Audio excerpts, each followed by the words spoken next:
Oyez, oyez, oyez.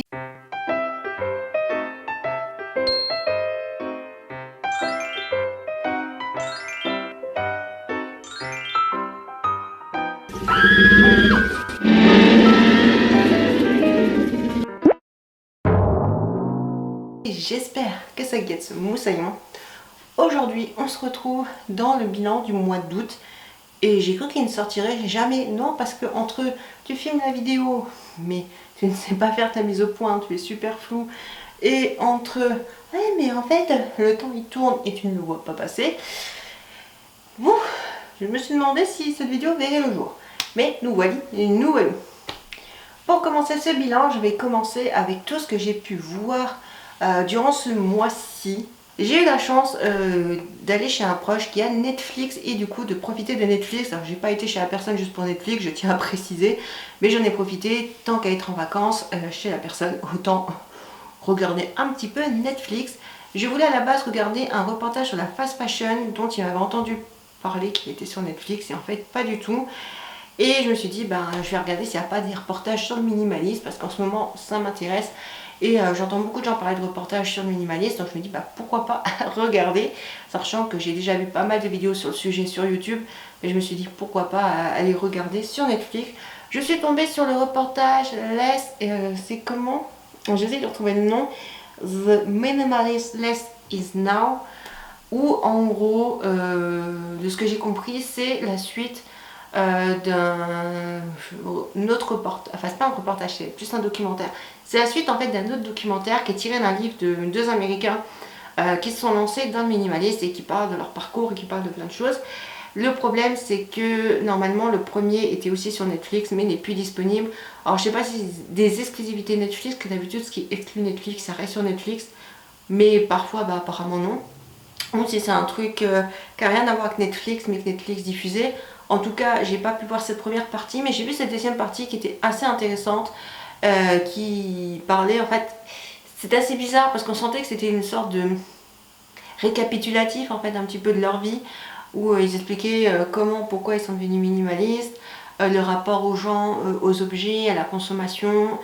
Et je trouvais ça quand même intéressant et c'est bien à voir. On n'y apprend pas grand chose, mais c'est très complémentaire quand on s'intéresse à ce genre de sujet.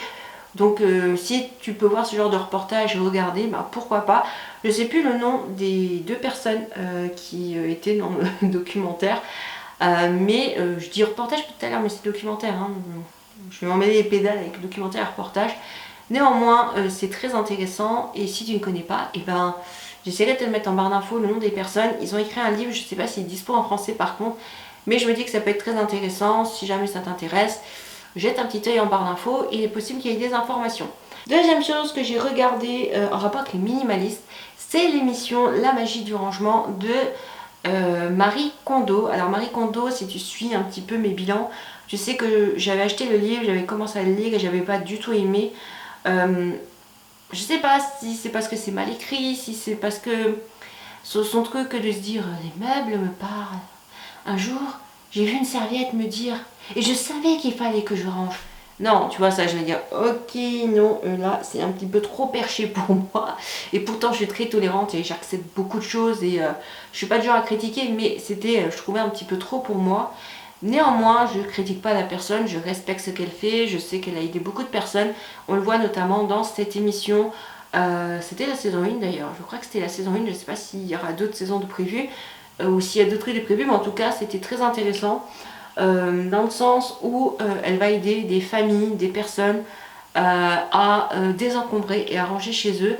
Alors c'est un peu compliqué quand toi tu veux l'appliquer avec des personnes parce que généralement les personnes ont du mal à se détacher des choses parce qu'elles sont pas dans le genre combien d'exemplaires j'en ai, est-ce que j'en ai réellement besoin, est-ce que ça me met en joie, est-ce que je l'ai porté ces dernières années. C'est oui, bon, ça ne met peut-être pas en joie, peut-être que je ne l'ai pas porté, mais c'est important que je le garde au cas où, de du machin. Voilà, c'est bon, bref, c'est compliqué. Et du coup, j'avais beaucoup de proches aussi autour de moi qui se moquaient un petit peu. Ah, qui c'est là, gna gna gna, on faut remettre les objets, c'est n'importe quoi. Mais je trouve que c'est un bon rapport aux choses. Les autres ont remercié les objets, ça paraît débile pour plein de personnes. Mais finalement, avec du recul, moi qui n'aimais pas ça, comme quoi il n'y a que les imbéciles qui ne changent pas d'avis, comme on m'a toujours dit, je trouve que c'est un bon acte de gratitude de remercier les choses parce que tu remercies en fait l'objet. Tu vois ce que je veux dire? Tu remercies l'objet d'avoir été dans ta vie, d'avoir fait des choses et de t'avoir apporté des choses, de t'avoir aidé. Donc du coup voilà, moi j'ai beaucoup aimé cette émission. Et si tu la connais pas, que tu as la chance de regarder, ben, je t'invite à du coup la regarder. Je n'ai pas accroché au livre, mais je me dis que peut-être il y a une version manga. Moi qui aime bien lire tout ce qui est manga, BD, tout ça, peut-être que ça serait plus simple pour moi de lire la version manga. Peut-être que j'essaierai de feuilleter quelque part le manga pour voir si je peux rentrer dedans, ce que je vais pas acheter pour acheter, c'est débile. Mais en tout cas, je te recommande. Et elle a aussi fait une autre émission qui s'appelle L'étincelle du bonheur. Je crois que c'est ça, où elle aide des gens à ranger, à organiser et désencombrer, mais dans leur entreprise. Et ça aussi c'est très intéressant parce que parfois tu as ta propre entreprise, tu accumules des choses, tu ne sais ni comment ranger ni organiser et surtout tu accumules plein de choses que tu n'as pas besoin mais qui sont là parce que tu les as depuis la création de l'entreprise. Tu vois ce que je veux dire? Troisième émission, enfin du moins troisième chose que j'ai regardé, je cherche le nom. Alors le nom je ne l'ai plus du tout, je vais essayer de te l'afficher ici si je le retrouve. C'est une émission encore une fois, mais cette fois-ci sur les tiny house. Moi je regarde beaucoup les tiny house, tu as la chaîne Living Big je vais y arriver. Living Big in Tiny House. Pourquoi j'ai pris un accent presque allemand, on peut le dire. Living Big in Tiny House. Voilà, c'est plus simple. Sur YouTube, où c'est, je sais plus son nom, mais c'est un Australien, je crois, un kiwi. Parce que je crois que les habitants de la Nouvelle-Zélande, on les appelle les kiwis. Je sais plus si c'est un, si c'est quelqu'un de la Nouvelle-Zélande.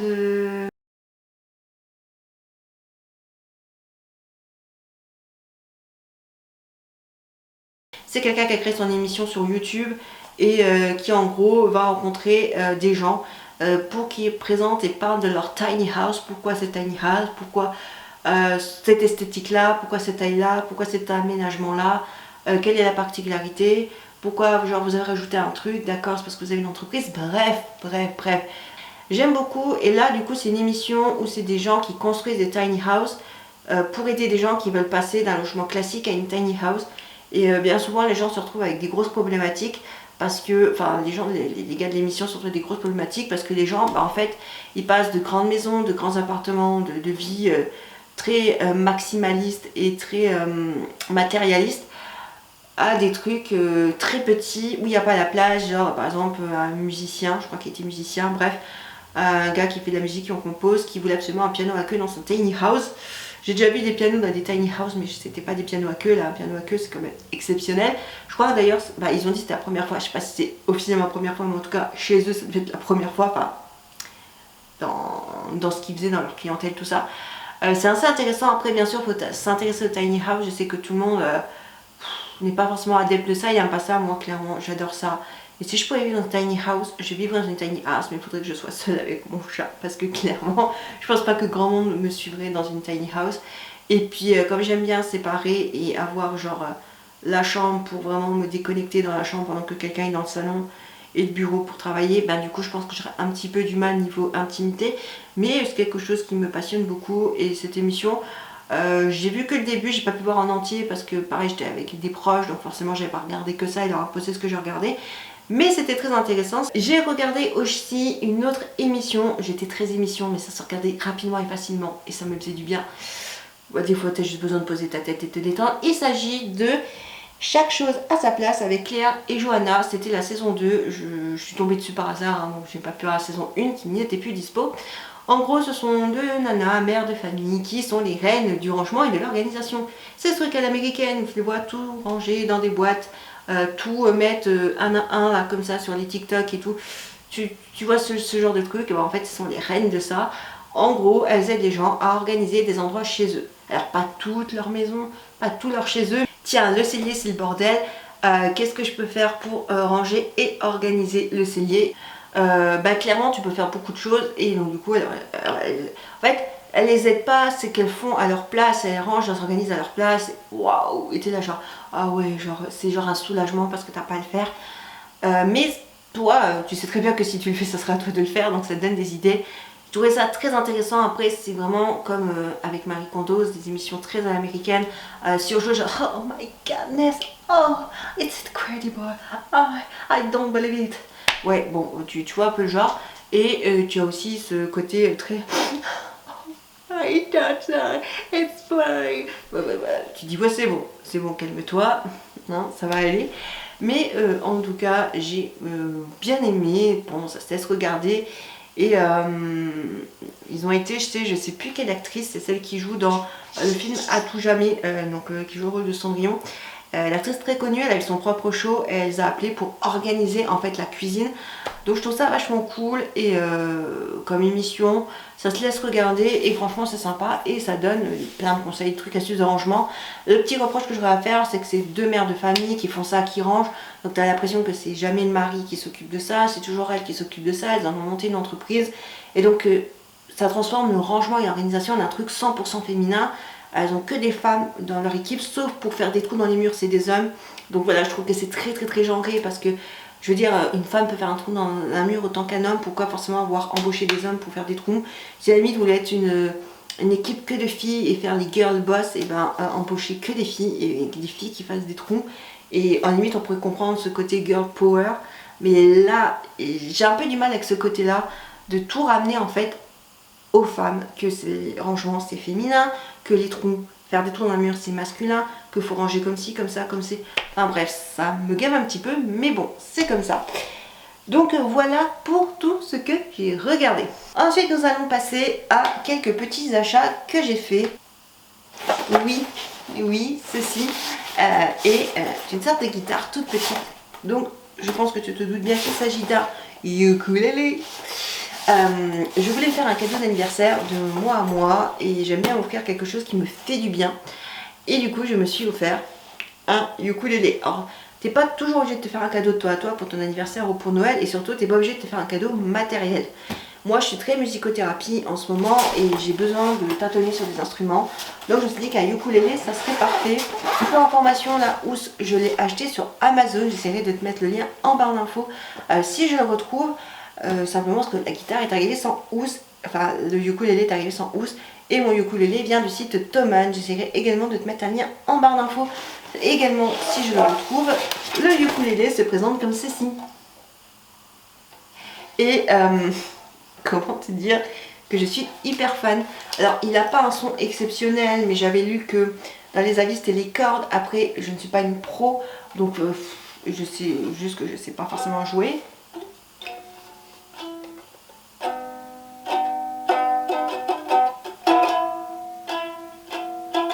Bref, je pense que la prochaine étape, ça sera d'acheter un accordeur juste pour accorder les cordes et de savoir dans quelle tonalité je vais, parce que j'ai pas non plus j'ai pas une grosse oreille musicale et il y a autant des trucs que je sais faire à l'oreille, autant ça non. Mais en tout cas, je suis très contente de ce petit ukulélé. Et pour information, j'ai dû payer une dizaine d'euros pour la housse à guitare et une vingtaine d'euros pour le ukulélé. Mais il n'était pas excessivement cher le ukulélé. Bon, c'était un peu dans les premiers prix, mais ce que j'aime, c'est qu'il a un aspect tête de mort, vraiment avec les yeux, enfin le trou, l'équivalent de la rosace sur une guitare, c'est les yeux de la tête de mort. Ce qui me fait beaucoup penser à la guitare de Yodelis, si tu connais Yodelis. Et voilà, je suis trop fan. Ensuite, j'ai eu la chance d'aller au château de Guédelon, qui est un château qui se situe, si je ne dis pas de bêtises, en Bourgogne. C'est tout simplement un bout de forêt qui a été racheté par des passionnés, je crois que c'est ça, qui ont acheté un bout de forêt pour reconstruire, construire un château médiéval avec les techniques de l'époque, en recréant les métiers de l'époque. Donc en fait, quand tu y vas, tu visites en fait un château qui a été construit de A à Z, il n'y avait pas de ruine, il n'y avait rien, c'est vraiment un château construit de A à Z, avec les techniques et les outils de l'époque, et tu peux voir chaque corps de métier qui fait ça. Donc la personne qui va tailler le bois pour les poutres, pour les outils, pour plein de choses, la personne qui va, le forgeron qui va faire le métal, ceux qui vont faire les pierres, ceux qui vont s'occuper du moulin, ceux qui vont s'occuper de la teinture, de la poterie, de fabriquer les pinceaux et les peintures pour peindre sur la poterie, sur plein de choses. Enfin bref, tu as tout plein de corps de métier. Tu as aussi j'oublie le nom, mais la personne qui fait les paniers en osier, qui s'occupe de l'osier et tout. Bref, tu as sûrement le nom, mais là ça ne me revient pas. C'est un endroit à visiter très intéressant. Tu as deux coins pour manger, c'est pas non plus un truc immense, hein. Il faut au moins une bonne journée pour prendre le temps de faire le tour et bien apprécier, mais il ne faut pas non plus sans s'étendre. Et ce qui est intéressant, c'est que non loin de ce château, tu as une réserve naturelle de ce que j'ai vu et un autre château de briques rouges à visiter. En fait, tu as des spectacles le soir avec des comédiens. C'est des visites théâtralisées et ça a l'air d'être très intéressant. Ce sont des choses que je n'ai pas visitées mais qui sont bien sûr sur une liste de choses à visiter dans ma vie parce que clairement ça m'a donné trop envie. Donc j'aimerais y retourner dans ces coins-là quand je pourrai. Parce que bon, sans voiture, on va se dire c'est un petit peu compliqué de visiter ce genre d'endroit malheureusement. Mais c'est très intéressant à visiter. Et du coup, je me suis ramené des petits souvenirs. À chaque endroit où je vais, je me ramène des cartes postales. Donc tout d'abord, on a cette carte postale, je ne sais pas si tu la verras bien, du château de Guédelon. Voilà, je mets une carte postale du château. Ensuite, j'ai pris une carte postale, alors je ne sais plus exactement le nom, c'est pas forcément menuisier, mais de la personne qui travaillait le bois. Donc là, on voit quelqu'un couper du bois. Et j'ai repris une carte comme ceci, avec un château, parce que, enfin avec le château de Guédelon et d'autres parties de la visite, tout simplement parce que je suis sur un site d'envoi de cartes postales et j'aime bien des fois envoyer des cartes postales d'endroits où j'ai été en expliquant qu'est-ce que l'endroit, pourquoi j'étais à cet endroit ou qu'est-ce que j'ai fait à cet endroit. Bref, j'aime bien et donc du coup je me suis dit que c'était très intéressant. Et dernière chose que j'ai acheté, c'est un aimant comme ceci avec le forgeron, parce qu'il y avait le forgeron qui m'intéressait dans les corps de métier disponibles en aimant. Je ne voulais pas forcément le château, vu que je l'avais déjà en carte postale. Et j'achète des aimants de temps en temps, parce que quitte à avoir besoin d'aimants sur mon frigo, pour accrocher des choses, autant ramener des aimants, non seulement que je trouve jolis, mais qui en plus ont un souvenir avec, et notamment d'un endroit où j'ai été. Suite de mes balades pendant les vacances, je suis allée visiter la ville de Troyes. C'est une ville que j'ai trouvée très jolie, j'aime beaucoup le vieux Troyes, donc avec vraiment son centre-ville historique et ses maisons à colombage avec un aspect un peu Moyen-Âge. J'ai vraiment adoré. Du coup, je me suis ramené bien sûr mes cartes postales de Troyes, donc celle-ci avec une petite explication sur la ville de Troyes, celle-ci avec des chats parce qu'on a la rue aux chats à Troyes, et je suis aussi passée par une friperie. Voilà, il y avait une petite friperie à Troyes et je me suis dit vas-y, je vais aller y faire un petit tour. Tout d'abord de la friperie, j'ai ramené ce petit nœud. Donc c'est un nœud noir et gris comme ceci qui m'a coûté 4 euros. Alors, pour certains ça ne sera pas forcément donné, mais j'ai pris conscience maintenant que les prix en friperie c'était pas forcément les prix de chez Emmaüs. Beaucoup de gens s'attendent en friperie à trouver des prix de chez Emmaüs. Tout le monde n'a pas des guérissoles ou des fripstars par chez lui, et ce sont des grandes anciennes de fripe qui vendent des vêtements à toutes sortes de prix, notamment avec des bacs à 1 euro, où on peut trouver parfois des pépites pour 1 euro. Mais c'est pas le cas, et il faut savoir que beaucoup de friperies sont spécialisées dans certaines époques et beaucoup vendent du vintage, et le vintage aujourd'hui ben, c'est pas donné parce que c'est vintage. Alors est-ce que ça justifie le prix?